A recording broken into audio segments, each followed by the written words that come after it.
Hoy vamos a hablar de la influencia de la cultura griega en la cultura egipcia y de la figura impresionante de Alejandro como el que unió estas dos civilizaciones.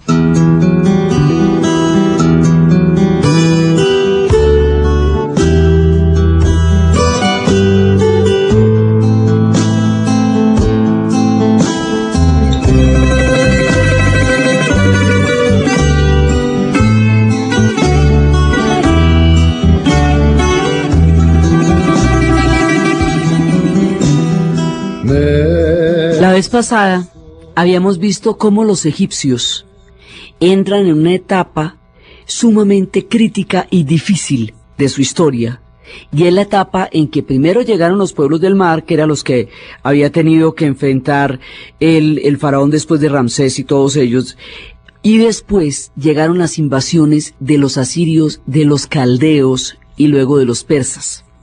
Como los asirios y los caldeos también arrasaron al pueblo de Israel que ya se había formado al otro lado, entonces hubo judíos que pelearon como mercenarios en el ejército de los egipcios, y también hubo griegos que pelearon como mercenarios en los ejércitos egipcios durante mucho tiempo. Los griegos, habíamos hablado, son muy tardíos en su formación como pueblo con respecto a los egipcios, porque cuando los griegos se vuelven grandes, habíamos visto cuando eran chiquitos que eran los pueblos venidos del mar, pero cuando los griegos se vuelven grandes, lo que llaman grandes, van a ser mucho tiempo después de que Egipto lleva mucho tiempo de civilización. Egipto es más antiguo que hemos visto que todo el mundo. Entonces los griegos van a conocer la maravilla de la historia cuando los egipcios llevan muchísimo tiempo por ella. Entonces los egipcios, al llegar a esta serie de invasiones, van a terminar el imperio nuevo y van a empezar un periodo intermedio, y ese periodo intermedio va a ser un periodo de invasiones que va a terminar rematándose con la invasión de los persas. Cuando los persas invaden a los egipcios, los persas van a ser devastadores y van a irrespetar muchas de las creencias de los egipcios, lo que los va a violentar muchísimo. Y van a tener mercenarios griegos peleando con ellos también, y van a tener otros pueblos peleando con ellos también. Entonces hay un momentico en que parecería que se va a ocultar el sol de los egipcios. Hay un momento en que la serie de invasiones, la cantidad de pueblos que los asolaron, la pérdida de unidad, la pérdida del centro del faraón como eje que sostiene el cosmos del mundo de los egipcios, hay un momento en que parece que el sol se va a eclipsar para el imperio y que los tiempos en que ellos fueron grandes van a empezar a sumirse en las tenebrosas sombras del pasado. Cuando esto parece ser así, cuando ya parece que no hay ninguna capacidad de renovarse y de reconquistar la grandeza del Alto y del Bajo Nilo, cuando ya parece que no hay un aliento que los salve ya de las tinieblas de la historia, aparecen los griegos cuando grandes. Y los griegos cuando grandes, al fusionarse con el mundo egipcio, al vertir su riqueza sobre la gran y majestuosa riqueza de la cultura egipcia, van a dar una mezcla fenomenal que le van a dar un nuevo aliento a los egipcios y los van a dinamizar y van a crear una etapa de civilización fantástica, absolutamente maravillosa. Y una vez más, los egipcios nos sorprenden, esta vez con la ayuda de los griegos, dándonos majestad, maravillas, conocimiento, fascinación, como siempre han podido hacer a lo largo de todos nuestros relatos. Este será el último cuarto de hora. Ya después, en la era de los romanos, caerán bajo el imperio romano, pero este cuartico de hora dura bastante, como todo lo de los egipcios. Serán 13 dinastías ptolomeas, 13 Ptolomeos, que eso no es poquito. Lo que pasa es que comparativamente hablando, pues, es la última etapa. pero es fantástica. Digamos, ellos de todas maneras van a cerrar con broche de oro su paso por la historia, y este pedazo es maravilloso porque se van a fusionar dos grandes, los antiguos egipcios que llevan tanto tiempo de historia y de civilización, y los griegos que han llegado a un punto de esplendor completamente magnífico, lo suficientemente grandioso para formar los pilares de la civilización occidental. O sea, los griegos van a ser de quitarse uno el sombrero. Entonces, estos griegos magníficos que van a desarrollar un nivel de civilización tan alto, se van a encontrar con los fantásticos egipcios que han ido y vuelto de todos los saberes a través de un personaje más bacano todavía, a través de Alejandro el Grande, a través de Alejandro Magno. Y esta combinación de la grandeza de los griegos, la magnificencia de los egipcios y la grandeza de Alejandro va a dar un esplendor, uno de esos momentos en que florece el conocimiento, las artes, la espiritualidad, todo, porque las grandes civilizaciones se encuentran y son capaces de aprender la una de la otra y de tributarse maravillas la una a la otra. Uno de esos raros puntos en que la historia florece con tanto esplendor que enseña miles y miles de cosas a través de este encuentro cósmico entre los griegos y los egipcios. Entonces los griegos se fueron volviendo grandes, después se unificaron, crearon toda esa civilización maravillosa y lo van a crear a través de ciudades-estados de Esparta, de Atenas, de Tebas. Pero es un mundo inestable, siempre es un mundo inestable porque las ciudades están en guerra entre sí con mucha frecuencia. Ellos van a vencer a los persas, que son las guerras médicas, ellos van a tener guerras entre sí, que son las del Peloponeso. La civilización griega como tal desarrolla un concepto de la política, el cual lleva a la idea del ciudadano. Desarrolla la lógica a través de Aristóteles, quien será el futuro maestro, pues el maestro de Alejandro, y la lógica es la que organiza todo el esquema mental con la cual funciona Occidente. O sea, todos los principios lógicos de una cosa no puede ser y no ser de la misma manera y al mismo tiempo. Eso es Aristóteles, todas las categorías, eso, digamos, los elementos con los que uno clasifica la realidad y la entiende, están armados por Aristóteles. Los griegos van a dar a Platón, y Platón va a dar toda una idea de un mundo de las ideas y de un mundo que imita al mundo de las ideas. Van a dar a Pericles, al sabio de Solón, y muchas otras cosas. A través de la tragedia vamos a conocer a los grandes y el espíritu profundo del alma humana. Vamos a conocer las fábulas de Esopo, vamos a conocer una cantidad de civilización, lo apolíneo y lo dionisíaco, el mundo de los dioses del Olimpo y todo su pacto para repartirse el cosmos. Vamos a conocer todo lo que son los conceptos de la filosofía. Primero una mitología muy importante y luego la formación del pensamiento filosófico. Vamos a conocer a los estoicos y a los epicúreos. Vamos a conocer una gran cantidad de formulación de ideas y de espíritus y de engrandecimiento de lo que es la cultura y de la civilización. Entonces, los griegos habían desarrollado todo esto, más las tácticas de guerra que tenían los tebanos, la famosa falange tebana, que era una falange de amantes. En la Grecia, la homosexualidad era una de las relaciones más cotidianas y más frecuentes, porque tenía un carácter pedagógico en algunos casos entre maestros y alumnos, porque tenía una connotación cultural completamente diferente a la que va a tener en Occidente, porque la formación de Occidente viene del cristianismo y del judaísmo también. Entonces los griegos tienen un concepto de la homosexualidad completamente distinto. Eso es parte de lo que hace tan polémica la figura de Alejandro. No lo hubiera sido en su tiempo, no lo fue. Lo que pasa es que a los ojos de Occidente esto se ve de otra manera completamente distinta. Los griegos tenían un concepto de la homosexualidad, de la bisexualidad totalmente natural. Era parte de su cultura y no tenía nada de particular. Eran muchas de las posibilidades de relaciones que había dentro del mundo griego. Los griegos tenían un concepto de lo apolíneo y lo dionisíaco. Tenían unos 3 meses al año en las cuales se daban festividades enloquecidas a favor del dios Dionisio, y tenían el resto del año para crear la geometría y desarrollar la redondez de la Tierra y crear todos los sistemas filosóficos y matemáticos que ellos llegaron a crear.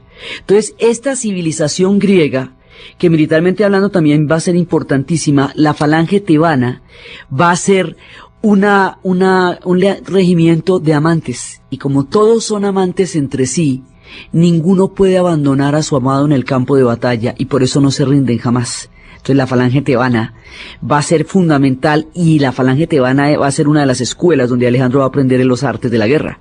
Entonces va a explorar Atenas con todo su concepto de la democracia, Esparta con su concepto de la guerra, y la grandeza de todo eso lo va a tomar después Tebas. Entonces uno se pregunta, ¿por qué todas las referencias que tenemos de los egipcios son griegas? ¿Por qué los nombres son griegos? ¿Por qué llamamos a la desembocadura del Nilo el delta? ¿Por qué llamamos a Luxor, a lo que hoy es Luxor, Tebas? ¿Por qué toda esa cantidad de nombres griegos que hemos venido haciendo alusión desde que empezamos la historia? ¿Por qué? Pues resulta que esta gran civilización griega en sí misma no hubiera difundido su legado, porque ellos no estaban particularmente interesados en contarle a los demás quiénes eran y qué hacían, si no es por la figura de un personaje que va a universalizar el mundo griego.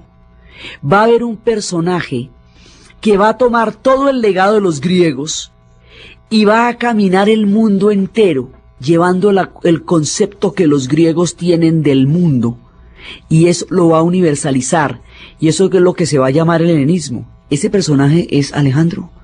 Entonces, Alejandro es macedonio, y los macedonios están al lado de Grecia. No eran exactamente ni atenienses, ni espartanos, ni tebanos, pero sí beben de todo el influjo de sabiduría de estos 3 pueblos, y particularmente de Tebas, en el momento en que Tebas va a ser la concentración de toda la riqueza cultural y espiritual de los griegos. Entonces, allá de todo esto va a salir Filipo, y Filipo de Macedonia va a tener un hijo que lleve a Filipo. Lo que va a tomar es cuando la cultura griega entra en una etapa, digamos, de estancamiento por las guerras entre Esparta y Atenas. Filipo dice, espera y verá que yo me encargo de evitar que los griegos se disuelvan en sus peleas internas, unificarlos, vencer a los persas y darle un nuevo aliento al mundo griego, porque si ellos se ponen entre sus diferentes discusiones y peleas, se hunden y se empantanan en eso. Entonces Filipo lo que hace es tomarse el mundo griego, potencializarlo, darle una nueva dimensión, y a través de su hijo de hacer que ese mundo se preserve. Su hijo, o sea, lo que quería Filipo de Macedonia era preservar el mundo griego, dándole un alcance militar que lo cohesione en lugar de dividirlo.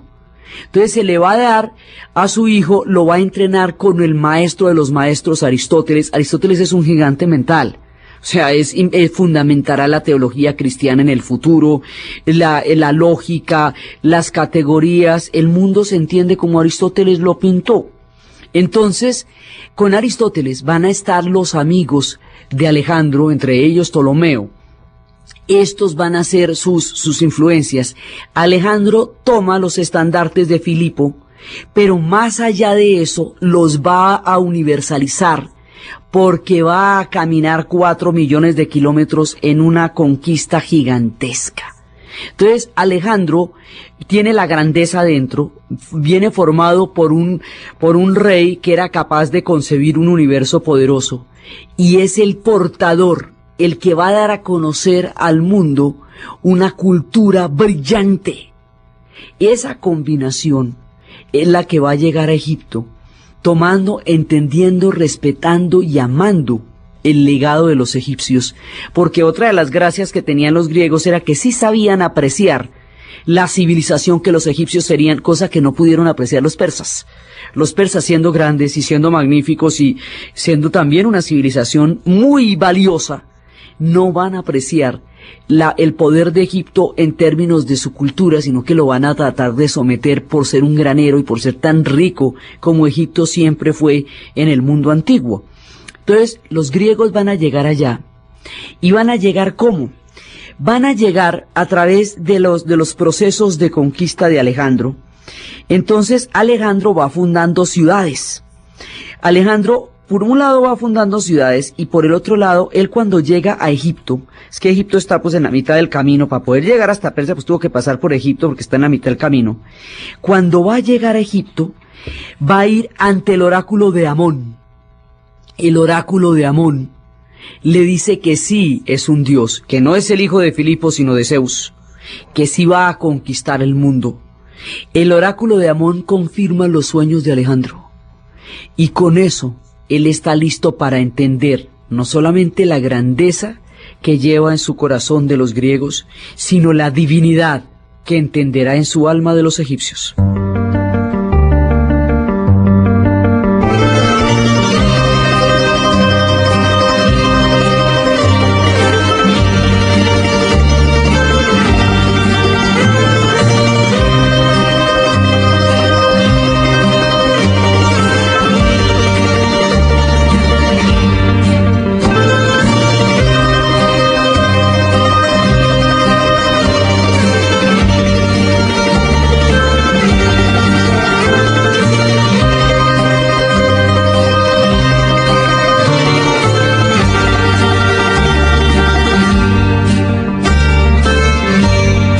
Cuando Alejandro entra en contacto con el oráculo de Amón, cuando Alejandro entra en contacto con los egipcios, empieza a entender un concepto nuevo que era totalmente desconocido para los griegos, y era el concepto de los gobernantes divinos. Entre los griegos, los gobernantes son políticos, y es alrededor de las polis, de las ciudades, donde los griegos conciben la actividad política, y ellos tienen una política separada de los dioses. Digamos, la actividad política después de los estragos de la guerra de Troya, que era una guerra entre los dioses donde los humanos fueron juguetes de las voluntades de los dioses. Ya lo que va a ser la política de Atenas en adelante va a ser un asunto de los ciudadanos. Pero los gobernantes no tienen un carácter divino. El carácter divino de los gobernantes es propio de los egipcios y es propio de los persas. Cuando Alejandro llega ante el oráculo de Amón, va a aprender de los persas, pero primero que todo de los egipcios. Además, esto de los egipcios le corre la cabeza al mundo antiguo porque también en el futuro Julio César aprenderá el carácter divino de los gobernantes cuando llegue donde los egipcios. Llegar donde los egipcios y ver la filiación que tienen los faraones con Horus y con el inframundo, y ver que los faraones son divinos digamos, por esencia y por definición, le corre la cabeza a Alejandro, porque Alejandro se creía fantástico pero no divino, y con los egipcios se va a sentir vinculado con los dioses, y los egipcios lo van a ver como un faraón y lo van a vestir de faraón, y en el Museo del Cairo está Alejandro vestido de faraón como todos los demás, como Ramsés, como todos los demás faraones egipcios. El tipo está en el mismo rango, vestido de faraón. Los griegos, y a través de ellos Alejandro, van a respetar, a entender la cultura de los egipcios. Ya habían tenido contacto con ellas desde hacía mucho tiempo, ya los historiadores, Heródoto había hablado de ellos, e inclusive alguna vez habíamos hablado de cómo, para evitar que los griegos dijeran cualquier cosa de los egipcios, fue que Menatón hizo la periodización, haría la periodización de su imperio para que los otros tuvieran una idea más clara de cómo sería la cosa. En el futuro ya había habido contactos, habían peleado con ellos como mercenarios y todo eso, pero ahora van a empezar a ejercer una influencia definitiva y crucial. Y en esa influencia los griegos van a aceptar y entender muchísimo de la riqueza de los egipcios, y esa tolerancia, aceptación y valoración de la grandeza del otro, que fue mutua, fue lo que permitió que estos dos pueblos crearan una combinación fantástica.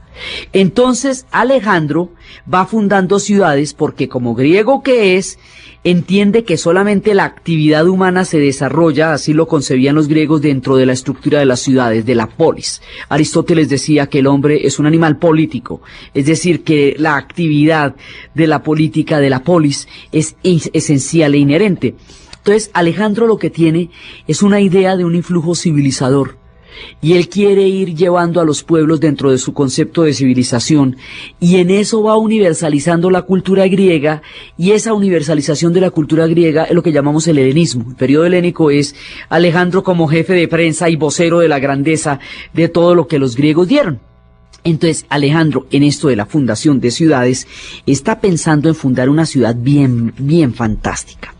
Entonces, para fundar una ciudad bien fantástica, él empieza a pensar dónde la va a fundar. Va a fundar muchísimas, pero hay una que va a ser particularmente importante. Entonces, él le va a preguntar a Deinócrates, el arquitecto, dónde se le ocurre que se puede hacer una ciudad.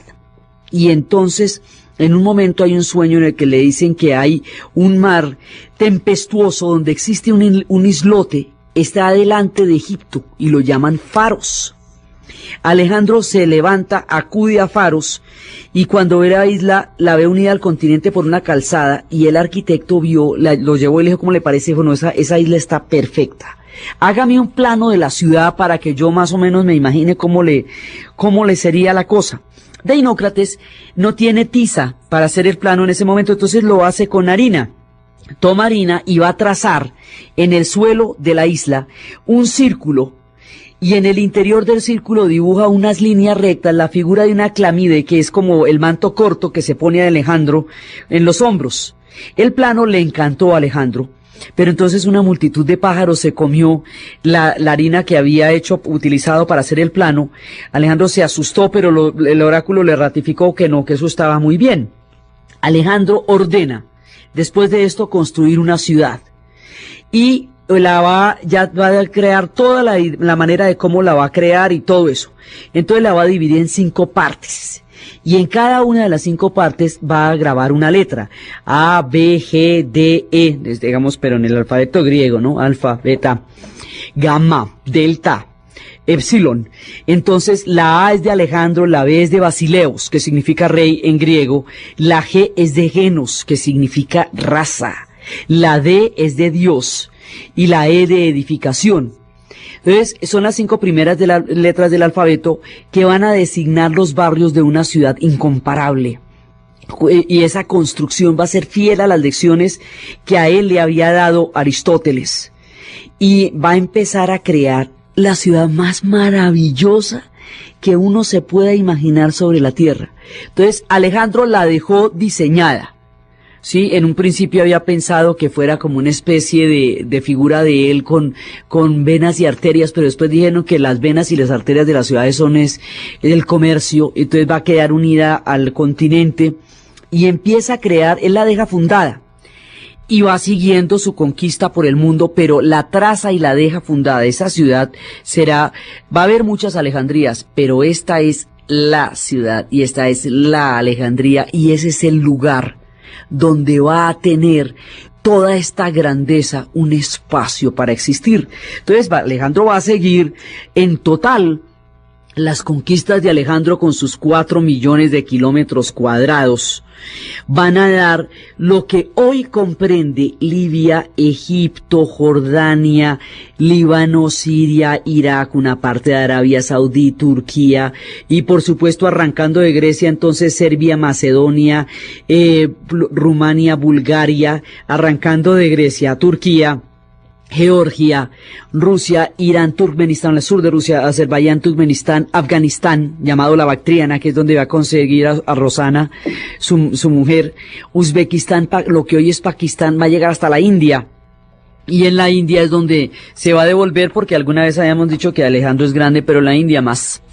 Entonces, ese es el mundo que Alejandro va a hacer, y va a ir fundando ciudades por todas partes, y va a haber un montonón de Alejandrías, pero la que va a conocer la grandeza es la Alejandría que él va a fundar en Egipto. Alejandro muere.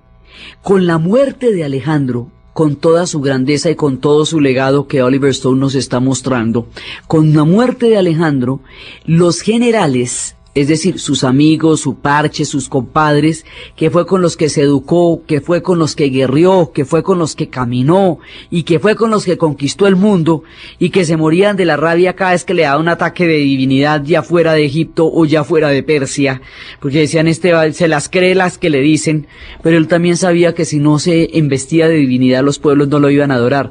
Alejandro entendió a los pueblos que conquistó como sus iguales. Y eso casi nadie es capaz de entender, que esos pueblos son tan valiosos como el suyo propio, que son antiguas civilizaciones, y fundaba ciudades para sacar muchas veces a los pueblos que consideraba que el nomadismo los apartaba de un influjo civilizador que él llevaba en ese momento. Entonces Alejandro va a morir muy joven. Va a morir a los 33 años, ya habiendo conquistado el mundo y siendo el referente fundamental de lo que es un gran conquistador. Después hasta Julio César le tenía envidia, y despertarle envidia a Julio César, que fue tan grande, pues tiene su cuento. Entonces Alejandro va a morir, y al morir Alejandro, los generales, o sea, sus amigos y sus parceros, se van a dividir el imperio de todo cuanto Alejandro conquistó. Y cada uno de ellos va a quedar en nombre de alguien. Entonces, de esa manera, Seleuco va a quedar entre Palestina y Mesopotamia, Casandro va a quedar en lo que antes era la parte de la península balcánica, y dentro de eso, Ptolomeo, su compañero, su amigo, que dicen que era primo de él, Ptolomeo, que es el que va a estar, digamos, va a tomar esta parte, a él le va a corresponder Egipto. Entonces, al conquistar Egipto y al quedarse Ptolomeo en Egipto, después de la muerte de Alejandro, se funda una nueva dinastía, la dinastía de los Ptolomeos. Es una dinastía griega que va a gobernar en Egipto, y estos van a ser faraones. Todos se van a llamar Ptolomeo, pero lo que los distingue es el apellido. Este Ptolomeo se llama Ptolomeo Sóter, por los dioses egipcios. Entonces van a hacer una fusión entre el mundo griego y el mundo egipcio, que se va a manifestar a través de faraones. Estos van a ser 13 faraones, y todos se llaman Ptolomeo, y todas las mujeres se van a llamar Cleopatra. Son 7 Cleopatras, hasta la última Cleopatra, Ptolomea, que es la que va a conocer a Julio César y a Marco Antonio, y es la última de las reinas de Egipto. Entonces, esto se va a conocer muchísimo, este periodo de la historia, porque los griegos van a fundamentar la civilización occidental, y entonces, pues, a través de ellos se van a conocer todos los legados de los pueblos donde ellos estuvieron. Entonces, aquí estamos en un esplendor. Esto ya no es un Egipto autónomo propiamente dicho, porque ese ya nos desapareció con las invasiones y con el fin del Imperio Nuevo. Por eso ya no llamamos Imperio Nuevo, sino el periodo intermedio y ahora el periodo griego. Pero sí va a ser un Egipto muy respetado dentro de sus propias tradiciones. Digamos, los Ptolomeos van a ser legítimos ante los egipcios, porque los Ptolomeos van a reconocer todo el valor de la cultura egipcia, y es a través del reconocimiento de sus dioses y a través del reconocimiento de su grandeza que los egipcios van a poder recibir la influencia griega. De otra manera no lo hubieran tolerado. Cuando llegaron los persas, los egipcios los sacaron de allá, pero rapidito, porque les parecían unos irrespetuosos. Pero los griegos, que llegan con sentido de valía, van a poder establecer un sincretismo con la cultura egipcia. Y ese sincretismo se va a ver en la arquitectura, se va a ver en los templos, se va a ver en la cultura, se va a ver en el hecho en que Alejandro lo nombren faraón, y que Alejandro después y él va a ser embalsamado. Alejandro va a morir en Babilonia, lo embalsaman. Ptolomeo va a interferir con el cadáver de Alejandro y lo va a meter en un sarcófago de piedra. Ese sarcófago después lo van a reemplazar por uno de oro, después de uno de cristal. El de piedra está en Turquía, en Topkapi, cuando los turcos otomanos se tomaron toda esa zona, y en alguna parte de toda esa pelotera se perdió el cuerpo de Alejandro. Dicen que está construido debajo de la mezquita de Alejandría, que en una época fue la mezquita de Iskander, como llaman los árabes. Como en el Corán está mencionado Alejandro, también se hablaba de Iskander mucho tiempo después, pero ellos lo mencionan también. El asunto es que eso, como muchas otras de las grandes tumbas de los grandes que hemos nombrado, aún permanece en el misterio. Entonces, Ptolomeo de ahí para adelante a crear la dinastía Ptolomea entre los egipcios. Y por eso es que nos aparece una Cleopatra que es egipcia, que es totalmente egipcia, pero que viene de una dinastía griega, que es la dinastía de los Ptolomeos. Este Ptolomeo es un grande y le va a dar a los egipcios su grandeza junto con la de ellos. Este es el tipo que le va a dar a la ciudad el carácter tan maravilloso que la ciudad va a tener. Todo el epicentro se traslada, que anteriormente fue en Memphis, donde además se escondió Alejandro un ratico mientras le hacían su sarcófago. Después, cuando estaba muerto, la grandeza del imperio antiguo fue en Memphis. La grandeza del imperio medio y nuevo va a ser en Tebas. Pero ahora, en el tiempo de los griegos, del gobierno de los griegos, la grandeza se va a trasladar en una dimensión inimaginable a la hermosísima y maravillosa ciudad de Alejandría, donde todo va a ser posible.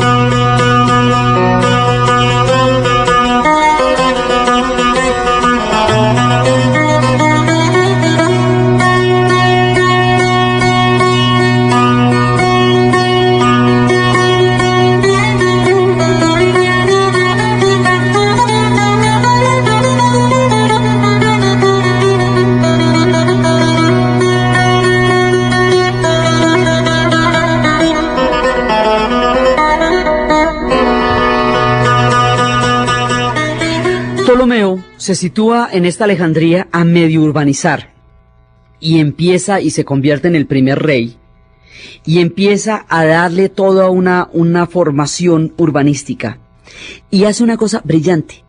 Recurre a los antiguos saberes de los constructores de pirámides y los combina con la razón y la lógica que los griegos le debían a Aristóteles y hace de la combinación de esos dos saberes una ciudad perfecta, con una geometría perfecta, aprovechando la sabiduría de ambos. Y de esa manera va a crear una ciudad maravillosa, va a tender un puente sobre el mar para llegar a la isla de Faros. Y allí va a mandar erigir una torre. Desde hace casi 2 milenios que salvó a la tripulación. El mar de Alejandría es muy turbulento. Eso, mejor dicho, es bravo como él solo. La presencia y la necesidad de un faro le salva la vida a mucha gente. Entonces va a construir un faro que se va a convertir en una de las maravillas del mundo antiguo. Y entonces, encima de la maravillosa ciudad que es, usted pasa y está el faro de Alejandría. El faro sería destruido 1 milenio después por un terremoto, pero es parte de lo que le va a dar la grandeza a la ciudad, es el faro de Alejandría, que va a poder iluminar y orientar a los viajeros por entre uno de los mares más turbulentos en una de las esquinas más bravas del Mediterráneo. Al lado del faro de Alejandría hay una pequeña isla donde hay un faro ciego. Ese faro ciego es una torre que no tiene vidrios y no tiene velas y no tiene luz ninguna. Es una torre totalmente ciega y alrededor de ella hay una gran cantidad de tumbas egipcias.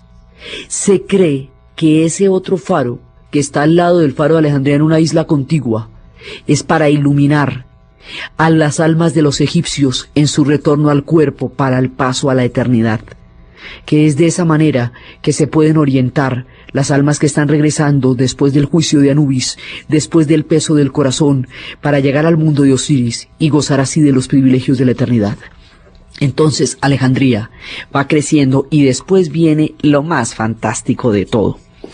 Ptolomeo le va a decir a un amigo suyo que se llama Demetrio que le construya una biblioteca. ¿Por qué? Porque Ptolomeo era tan ambicioso como Alejandro en términos de conquista, pero él no quería conquistar territorios, ni llegar a los confines de la tierra como Alejandro hizo y como él caminó junto con Alejandro. Él lo que quería era conquistar los inmensos territorios de la civilización y el saber de todos los pueblos de la tierra, y su ambición desmedida como la de Alejandro se situaba en el conocimiento y no en el territorio. Y empieza a atraerse los sabios griegos, los más fantásticos, y empieza a atraer hacia la ciudad los sabios de todas las tierras del mundo antiguo, y empiezan a construir. Demetrio, por encargo de Ptolomeo, construirá la Biblioteca de Alejandría. Y la Biblioteca de Alejandría consiste en tomar los papiros de los barcos que van a llegar a Alejandría, quedarse con los originales y darles una copia lindísima, eso sí, una copia repila, pero los originales se van a quedar en Alejandría. De esa manera, al quedarse los originales en Alejandría y al empezar a hacer las traducciones de las grandes obras y todo, en Alejandría empiezan a darse las primeras organizaciones de las bibliotecas y empiezan a aparecer los catálogos para poder clasificar los pergaminos. Los pergaminos no, porque la historia de los pergaminos es distinta. Una vez que va a haber un monopolio de papiro en Alejandría, el rey de otra parte, que era Pérgamo, decide tomar los cueros de las reses y escribir sobre ellos, y así surgirá el pergamino. Aquí estamos con los papiros. Los papiros se van a organizar en anaqueles, y para poderlos clasificar vamos a utilizar los catálogos. Y con los catálogos y las clasificaciones vamos a empezar a desarrollar las bibliotecas. Y una manera de establecer contacto con Alejandría era llegar con barcos cargados de papiros que fueran copiados y entregados. Alejandría respetaba y aceptaba a todo navío que llegara con libros, porque la condición era que sus papiros fueran compartidos con Alejandría. Iba a llegar a tener más de 750.000 volúmenes. Iba a llegar a tener un conocimiento de todo el mundo de la antigüedad. Esa biblioteca es una biblioteca del universo, es el primer concepto de una biblioteca universal, donde los saberes de Persia, de India, de Grecia, de todas partes se encuentren contenidos en un solo lugar, para que Ptolomeo tenga acceso a los grandes horizontes infinitos del conocimiento a través de la grandeza y la magnificencia de la Biblioteca de Alejandría. Y esa será en sí misma una maravilla incomparable en la historia del conocimiento humano, será la Biblioteca de Alejandría. Y esa es la obra de Ptolomeo, que lo hace tan grande como Alejandro en términos del saber, y es la construcción física de Demetrio que le dio la talla a los sueños de Ptolomeo. Entonces, con esta biblioteca así de poderosa, entran en contacto con todas las civilizaciones, porque una manera, como Alejandría queda en Egipto y Egipto es tan rico, y ese es el granero del mundo, entonces todo el mundo quiere comerciar con Egipto, todo el mundo quiere sus maderas, todo el mundo va a querer las riquezas que Egipto tiene, y saben que la llave para tener acceso a esas riquezas es llevando libros, es llevando papiros para ser copiados y que queden en la biblioteca. Así que los libros se vuelven una especie de canje, los papiros se vuelven una especie de canje para poder entrar en el comercio con la rica Alejandría y beneficiarse de los tesoros del Egipto. Y eso va a hacer que se vaya incrementando cada vez más este intercambio de cultura, y que la Biblioteca de Alejandría vaya creciendo y creciendo y creciendo a medida que crece Alejandría. Esa es una de sus grandezas. La otra es que se trae un montón de sabios de Grecia y los pone en divinas condiciones en Alejandría, todo esto lo hace Ptolomeo, para que produzcan todo su saber. ¿Y quiénes van a llegar? Euclides, con su geometría. Eratóstenes, quien calculará el diámetro de la Tierra a través de la proyección de la sombra de las columnas en los momentos de sol, para saber que si dan una proyección curva, la Tierra es redonda, y a través de la distancia entre una y otra va a establecer un cálculo que le va a dar exactamente el diámetro de la Tierra. Eso lo va a hacer Eratóstenes. Y van a llegar allá los propios, van a llegar todos los sabios más maravillosos de lo mejor del mundo griego. Van a llegar, Atenas va a prestar los textos de Eurípides, de Esquilo y de Sófocles. Demetrio los va a hacer copiar y devuelve las copias originales. Van a llegar los sabios de Euclides y van a llegar allá con sus secretos de la geometría para compartirlos. Y el gozo del conocimiento y de todos los saberes de los egipcios más los saberes de los griegos va a hacer de la Alejandría una ciudad incomparable que solamente va a ser eclipsada en el futuro por la presencia de Constantinopla, cuando ya lleguen los tiempos cristianos del Imperio Romano de Oriente. Esta va a competir con todo, con la Gran Roma, porque va a durar mucho tiempo. Alejandría va a ser el centro de la civilización del mundo antiguo y el testimonio más preciado de cuanto la humanidad es capaz de conocer en su mirada al respecto de la espiritualidad, del conocimiento y del mundo. Eso va a ser Alejandría. Y entre toda la gente que lleva a Alejandría, hablan de un libro que habla de un solo Dios, y eso les parece rarísimo. Dice, por allá hay unos que tienen un libro de un solo Dios, y el libro es importante que lo conozcamos. Ah, listo, eso no tiene problema, pero y verá, no podemos acudir a los judíos que viven en Alejandría, porque ya hace tanto que viven en Alejandría, que no tienen sus tradiciones tan arraigadas como las necesitamos para que nos traduzcan ese libro. Entonces vamos a hacer una cosa, el milagro de los 70. Van a traer de Israel, 70 sabios. Se dicen que eran 72, pero esto quedó consignado como el milagro de los 70.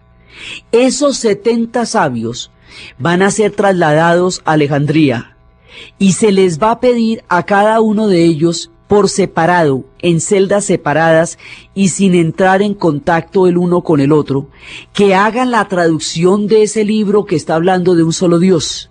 El libro que está hablando de un solo Dios, ellos lo llaman la Torá, y es el que está compuesto por 5 libros que los griegos llamarán el Pentateuco, que es el que va a tener el Génesis, el Éxodo, el Levítico, es el que va a tener todos esos libros. Se llama el Pentateuco porque Penta es griego, ¿no? Entonces, los griegos van a tener esta traducción.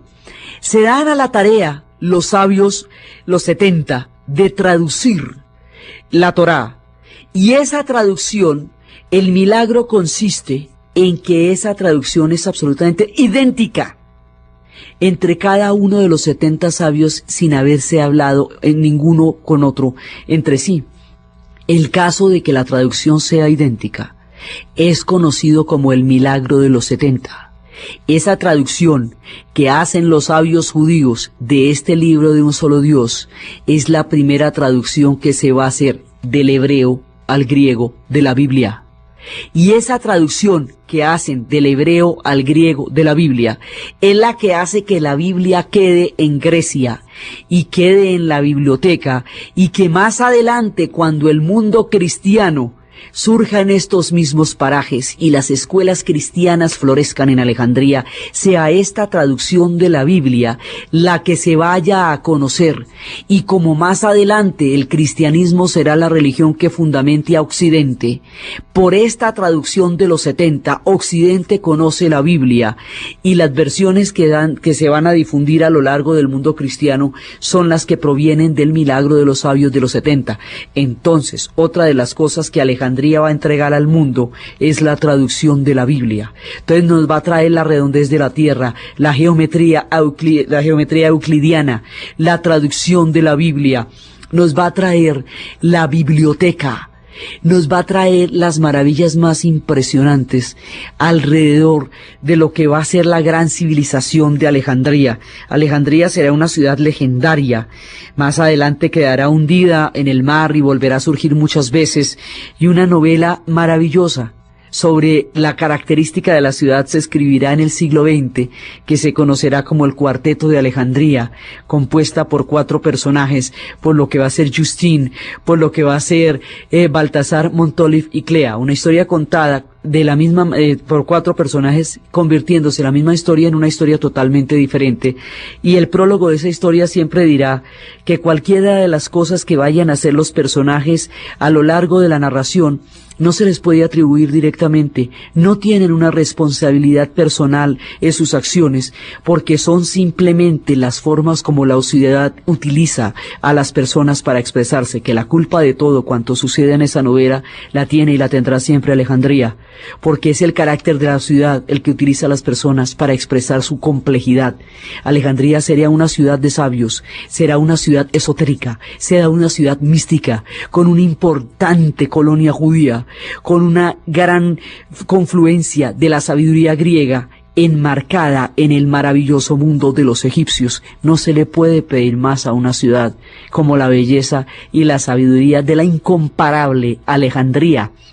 Esta ciudad maravillosa será el esplendor de la fusión entre los griegos y los egipcios.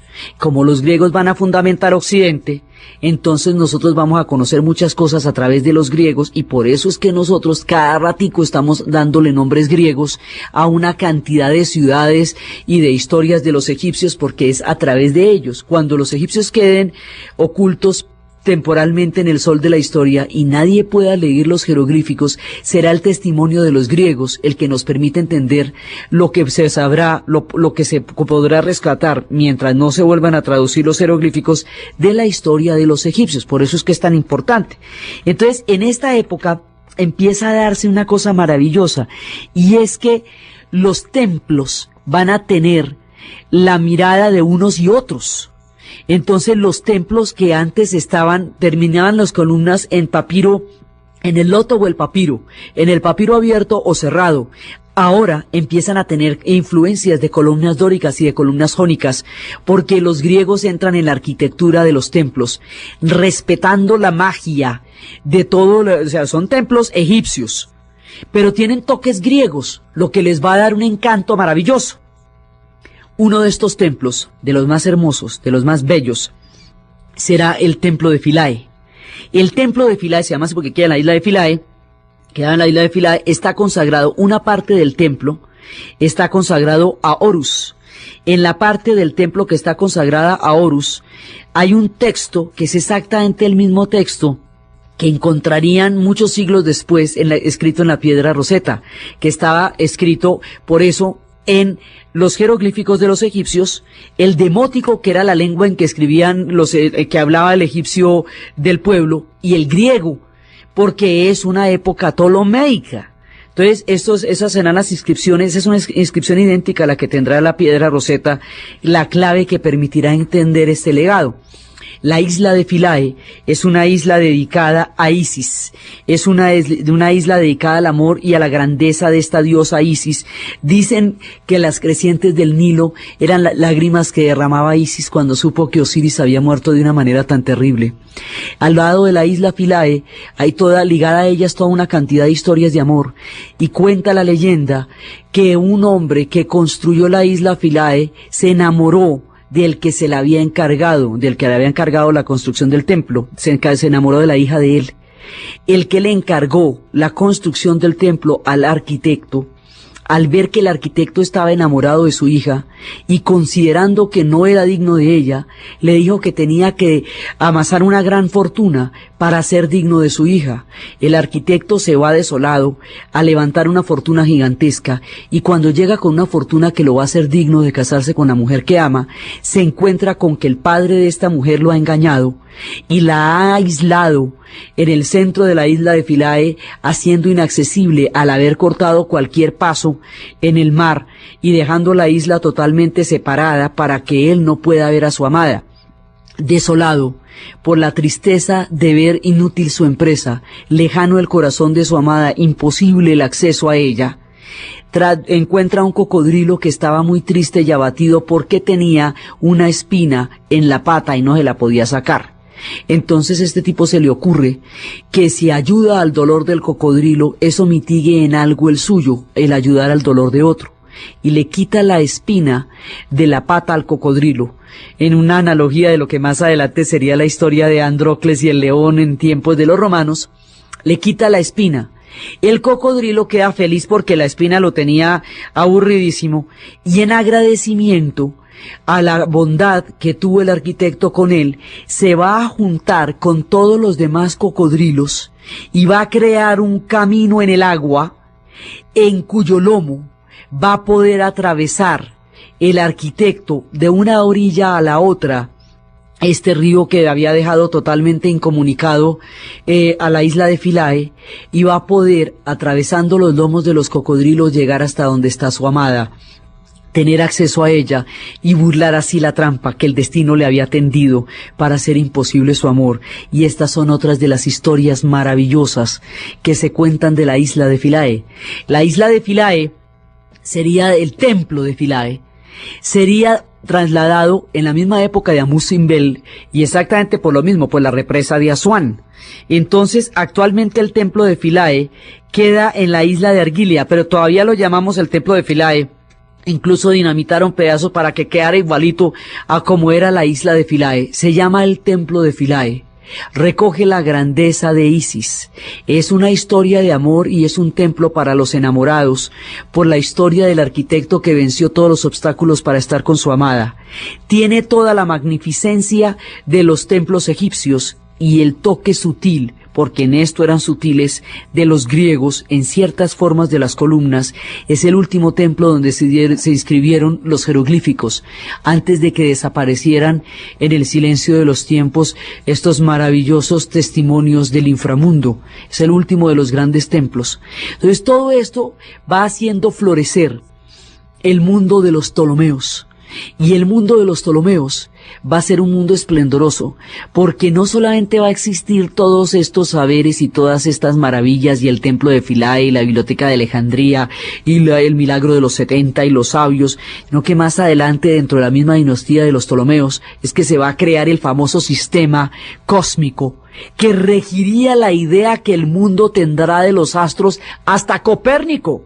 El famoso sistema de Ptolomeo, la teoría geocéntrica de la Tierra, la bóveda celeste, el movimiento de los astros alrededor de la Tierra, demostrado además matemáticamente, será otro de los logros de la dinastía de los Ptolomeos entre los egipcios, y eso será tan duradero que solo en tiempos de Copérnico se podrá dar el desplazamiento del mundo geocéntrico de los Ptolomeos al mundo heliocéntrico, que de lo que más adelante va a ser la formación de la ciencia en Europa en el siglo XV. Todo esto está sucediendo en la magnífica Alejandría y en el mundo de los Ptolomeos. Los Ptolomeos seguirán adelante hasta que la última de ellas enfrente ya otro imperio y otro tiempo y otras circunstancias. La última de ellas será Cleopatra, esa es la séptima, Cleopatra de los Ptolomeos, que conocerá a Marco Antonio y a Julio César.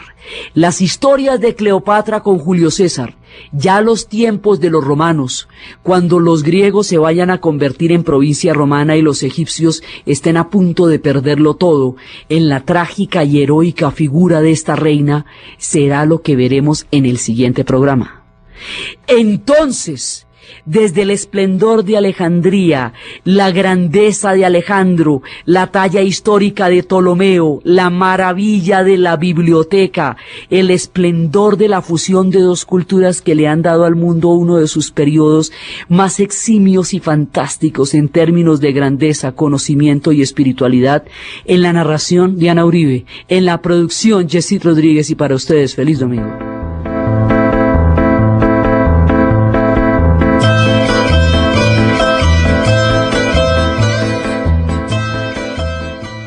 La grandeza dentro viene formado por un rey que era capaz de concebir un universo poderoso, y es el portador, el que va a dar a conocer al mundo una cultura brillante.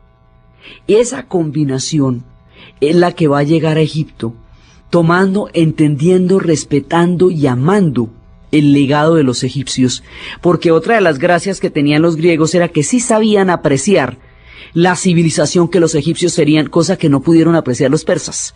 Los persas, siendo grandes y siendo magníficos y siendo también una civilización muy valiosa, no van a apreciar el poder de Egipto en términos de su cultura, sino que lo van a tratar de someter por ser un granero y por ser tan rico como Egipto siempre fue en el mundo antiguo. Entonces, los griegos van a llegar allá. ¿Y van a llegar cómo? van a llegar a través de los procesos de conquista de Alejandro. Entonces Alejandro va fundando ciudades. Alejandro, por un lado, va fundando ciudades y por el otro lado, él cuando llega a Egipto, es que Egipto está pues en la mitad del camino, para poder llegar hasta Persia pues tuvo que pasar por Egipto porque está en la mitad del camino. Cuando va a llegar a Egipto, va a ir ante el oráculo de Amón. El oráculo de Amón le dice que sí es un dios, que no es el hijo de Filipo sino de Zeus, que sí va a conquistar el mundo. El oráculo de Amón confirma los sueños de Alejandro y con eso él está listo para entender no solamente la grandeza que lleva en su corazón de los griegos, sino la divinidad que entenderá en su alma de los egipcios.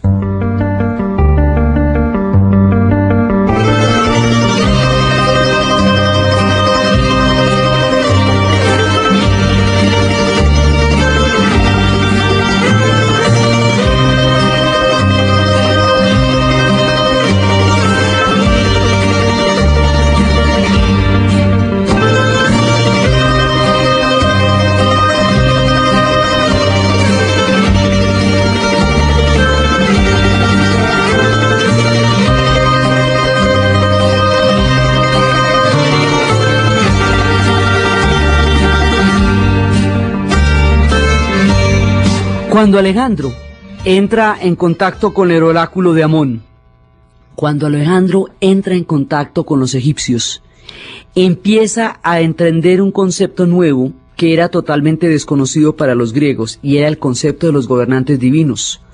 Entre los griegos, los gobernantes son políticos, y es alrededor de las polis, de las ciudades, donde los griegos conciben la actividad política, y ellos tienen una política separada de los dioses. Digamos, la actividad política después de los estragos de la guerra de Troya, que era una guerra entre los dioses donde los humanos fueron juguetes de las voluntades de los dioses.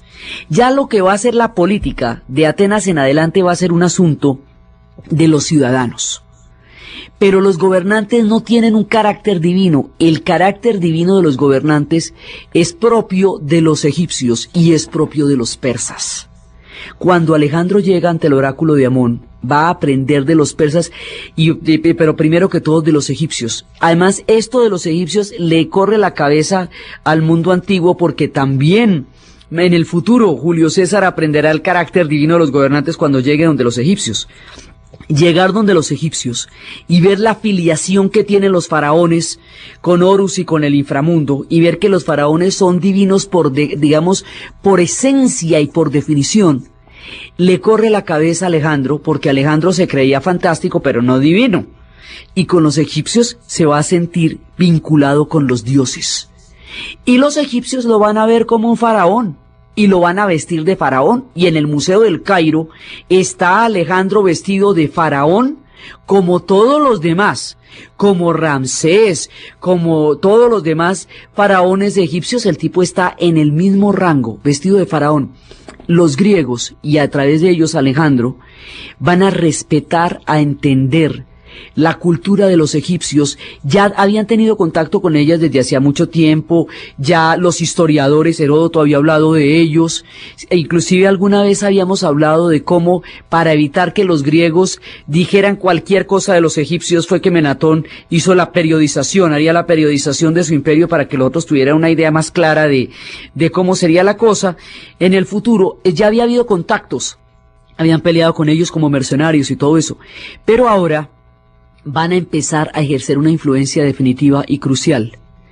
Y en esa influencia los griegos van a aceptar y a entender muchísimo de la riqueza de los egipcios, y esa tolerancia, aceptación y valoración de la grandeza del otro, que fue mutua, fue lo que permitió que estos dos pueblos crearan una combinación fantástica.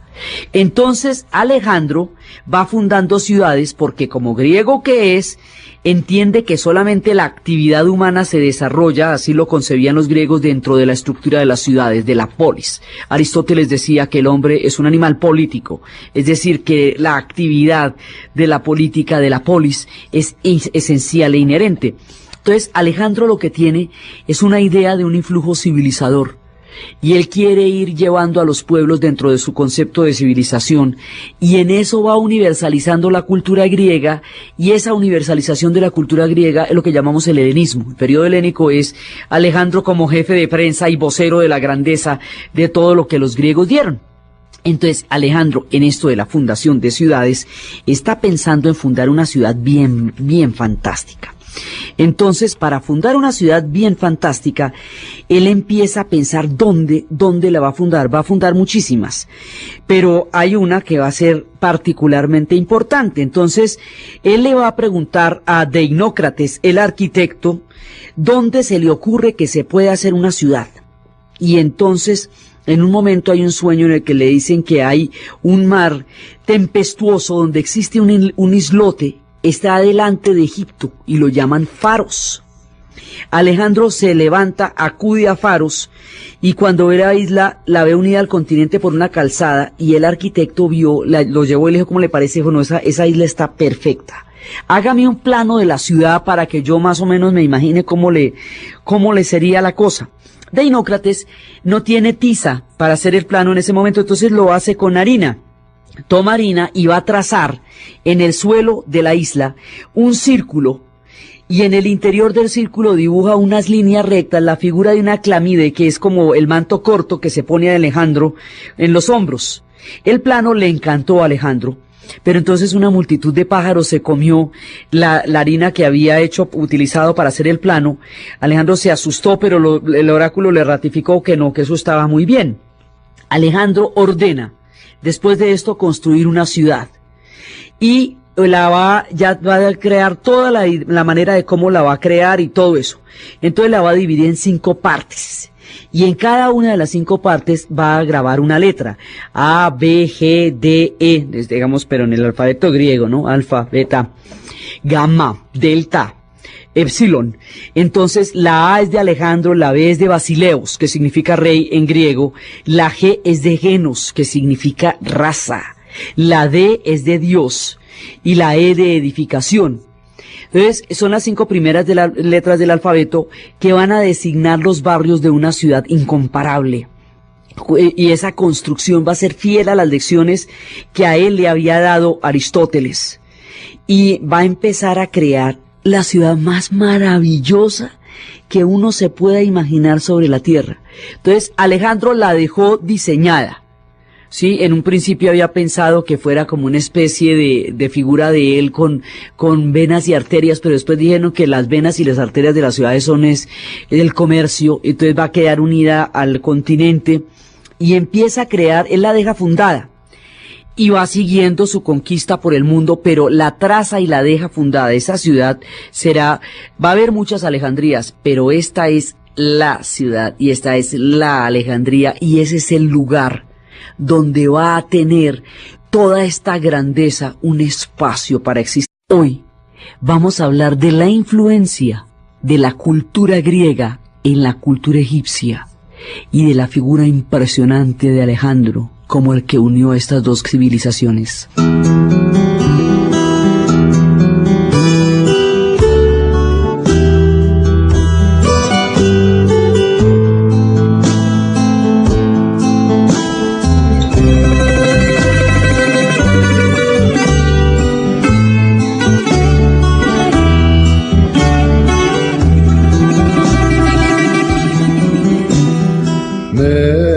La vez pasada habíamos visto cómo los egipcios entran en una etapa sumamente crítica y difícil de su historia, y es la etapa en que primero llegaron los pueblos del mar, que eran los que había tenido que enfrentar el faraón después de Ramsés y todos ellos, y después llegaron las invasiones de los asirios, de los caldeos y luego de los persas.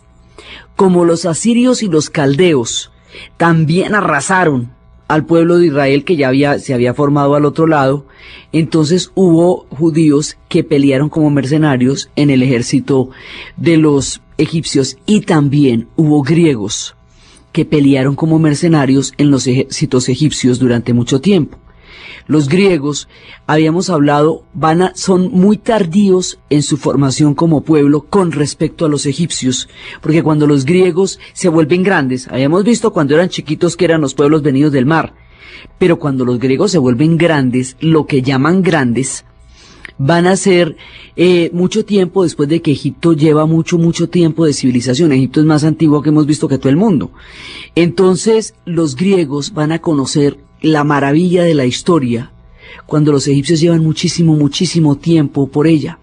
Entonces los egipcios, al llegar a esta serie de invasiones, van a terminar el imperio nuevo y van a empezar un periodo intermedio, y ese periodo intermedio va a ser un periodo de invasiones que va a terminar rematándose con la invasión de los persas.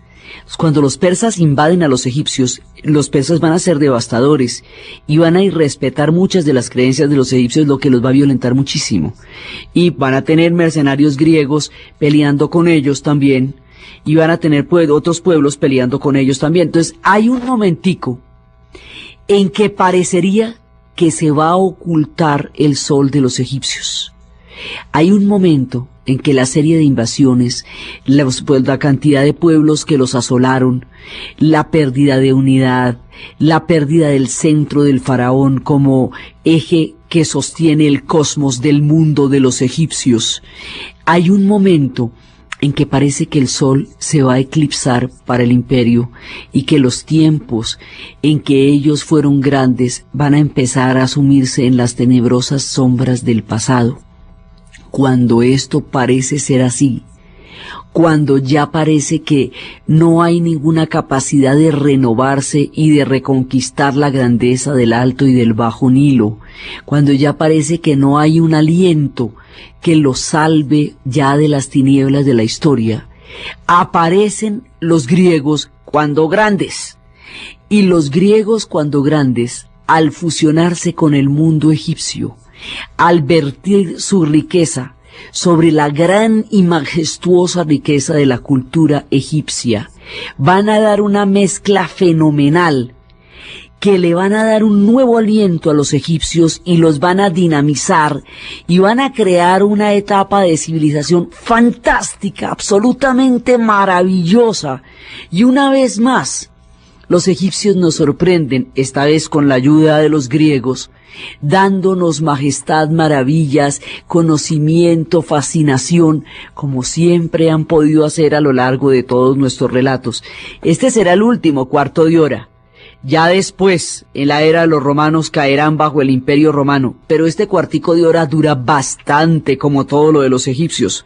Serán 13 dinastías ptolomeas, 13 Ptolomeos, que eso no es poquito. Eso es parte de lo que hace tan polémica la figura de Alejandro. No lo hubiera sido en su tiempo, no lo fue. Lo que pasa es que a los ojos de Occidente esto se ve de otra manera completamente distinta. Los griegos tenían un concepto de la homosexualidad, de la bisexualidad, totalmente natural. Era parte de su cultura y no tenía nada de particular. Eran muchas de las posibilidades de relaciones que había dentro del mundo griego. Los griegos tenían un concepto de lo apolíneo y lo dionisiaco.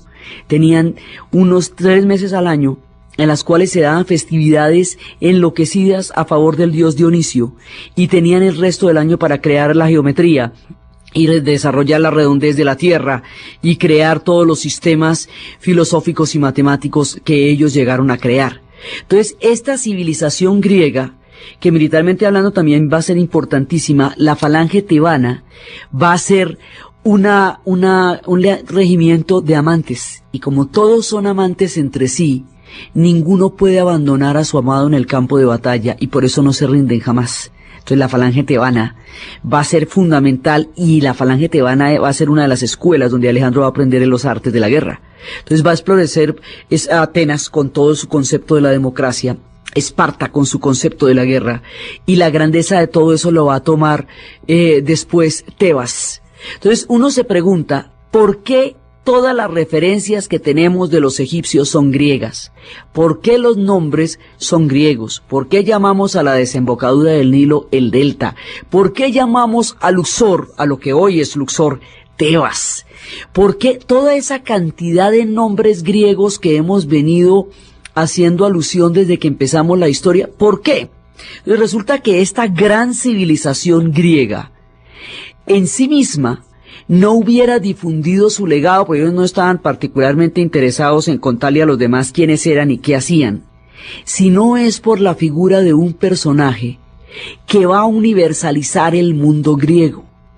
Va a haber un personaje que va a tomar todo el legado de los griegos y va a caminar el mundo entero, llevando el concepto que los griegos tienen del mundo, y eso lo va a universalizar, y eso es lo que se va a llamar el helenismo. Ese personaje es Alejandro.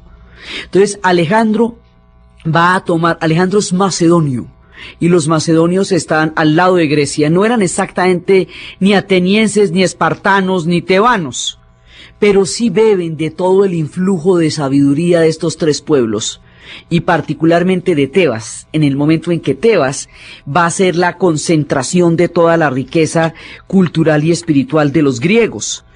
Entonces allá de todo esto va a salir Filipo, y Filipo de Macedonia va a tener un hijo que lleve a Filipo. Lo que va a tomar es cuando la cultura griega entra en una etapa, digamos, de estancamiento por las guerras entre Esparta y Atenas.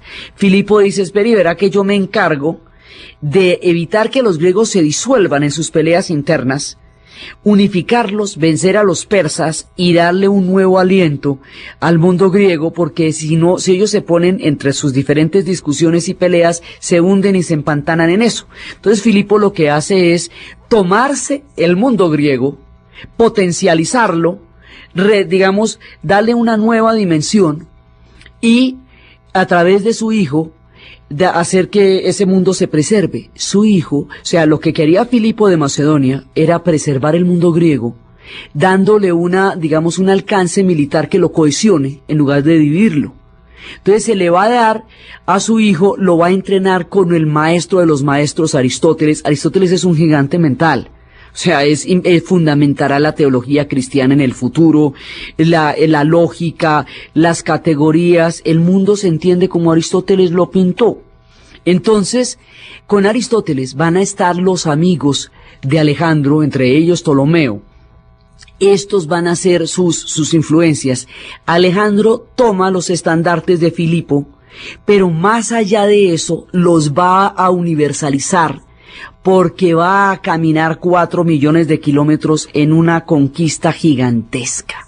Entonces Alejandro es que comparativamente hablando, pues es la última etapa, pero es fantástica. Digamos, ellos de todas maneras van a cerrar con broche de oro su paso por la historia, y este pedazo es maravilloso porque se van a fusionar dos grandes: los antiguos egipcios, que llevan tanto tiempo de historia y de civilización, y los griegos, que han llegado a un punto de esplendor completamente magnífico, lo suficientemente grandioso para formar los pilares de la civilización occidental. O sea, los griegos van a ser de quitarse uno el sombrero. Entonces, estos griegos magníficos, que van a desarrollar un nivel de civilización tan alto, se van a encontrar con los fantásticos egipcios, que han ido y vuelto de todos los saberes, a través de un personaje más bacano todavía, a través de Alejandro el Grande, a través de Alejandro Magno. Y esta combinación de la grandeza de los griegos, la magnificencia de los egipcios y la grandeza de Alejandro, va a dar un esplendor, uno de esos momentos en que florece el conocimiento, las artes, la espiritualidad, todo, porque las grandes civilizaciones se encuentran y son capaces de aprender la una de la otra y de tributarse maravillas la una a la otra. Uno de esos raros puntos en que la historia florece con tanto esplendor, que enseña miles y miles de cosas a través de este encuentro cósmico entre los griegos y los egipcios. Entonces los griegos se fueron volviendo grandes, después se unificaron, crearon toda esa civilización maravillosa, y lo van a crear a través de ciudades-estados, de Esparta, de Atenas, de Tebas. pero es un mundo inestable, siempre es un mundo inestable porque las ciudades están en guerra entre sí con mucha frecuencia. Ellos van a vencer a los persas, que son las guerras médicas, ellos van a tener guerras entre sí, que son las del Peloponeso. La civilización griega como tal desarrolla un concepto de la política, el cual lleva a la idea del ciudadano. Desarrolla la lógica a través de Aristóteles, quien será el futuro maestro, pues el maestro de Alejandro, y la lógica es la que organiza todo el esquema mental con la cual funciona Occidente. O sea, todos los principios lógicos de una cosa no puede ser y no ser de la misma manera y al mismo tiempo. Eso es Aristóteles, todas las categorías, eso, digamos, los elementos con los que uno clasifica la realidad y la entiende, están armados por Aristóteles. Los griegos van a dar a Platón, y Platón va a dar toda una idea de un mundo de las ideas y de un mundo que imita al mundo de las ideas. Van a dar a Pericles, al sabio de Solón, y muchas otras cosas. A través de la tragedia vamos a conocer a los grandes y el espíritu profundo del alma humana. Vamos a conocer las fábulas de Esopo, vamos a conocer una cantidad de civilización, lo apolíneo y lo dionisiaco, el mundo de los dioses del Olimpo y todo su pacto para repartirse el cosmos. Vamos a conocer todo lo que son los conceptos de la filosofía. Primero, una mitología muy importante y luego la formación del pensamiento filosófico. Vamos a conocer a los estoicos y a los epicúreos. Vamos a conocer una gran cantidad de formulación de ideas y de espíritus y de engrandecimiento de lo que es la cultura y de la civilización. Entonces, los griegos habían desarrollado todo esto, más las tácticas de guerra que tenían los tebanos, la famosa falange tebana, que era una falange de amantes. En la Grecia, la homosexualidad era una de las relaciones más cotidianas y más frecuentes, porque tenía un carácter pedagógico en algunos casos entre maestros y alumnos, porque tenía una connotación cultural completamente diferente a la que va a tener en Occidente, porque la formación de Occidente viene del cristianismo y del judaísmo también. Entonces los griegos tienen un concepto de la homosexualidad completamente distinto.